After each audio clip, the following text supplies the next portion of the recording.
This is the Old Musician's Blog, number 93. It's early morning and I'm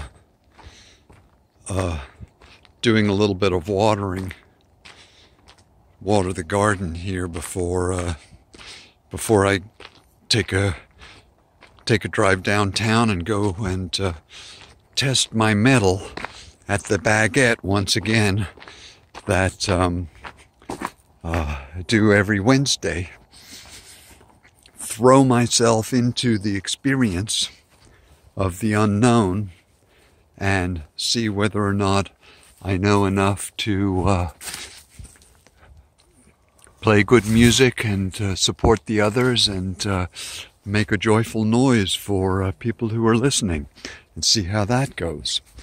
And I'm still kind of working on the why of it all, and maybe it has to do with this experimental aspect of being the experimental child in the family, the one who they were always sending out to see whether or not it was a good thing, because by the time I was 7, I graduated from taking taxi rides across New York, and they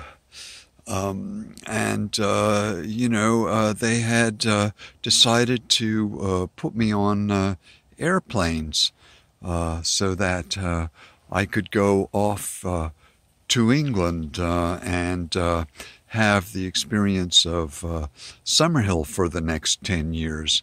And that was interesting in itself, as my grandfather had met Neil when Neil had come to the States to visit with Wilhelm Reich, who he had a very high opinion of, and at that time, my grandfather Simeon had been working with Reich in Rangeley, Maine, and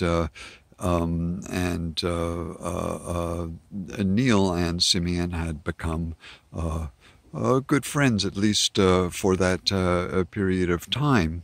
And because my mother was a single mother by then,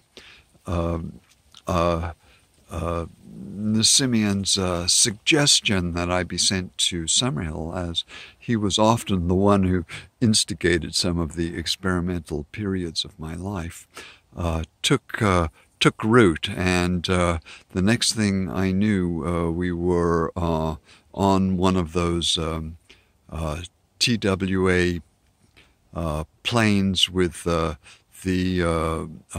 4 propellers and the 3 little tail fins in the back. I forget what they were called.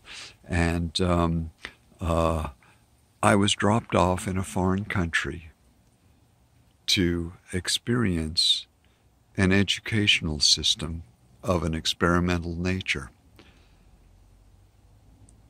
I was asked whether I wanted to do that or not, and I said yes, because I think that even then, that idea of participating in the unknown, throwing myself into it, and being the part of the experiment appealed to me. It appealed somehow to my nature. And I think this has to do with the reason that I like to play music out. I don't know for sure, but perhaps that's the reason.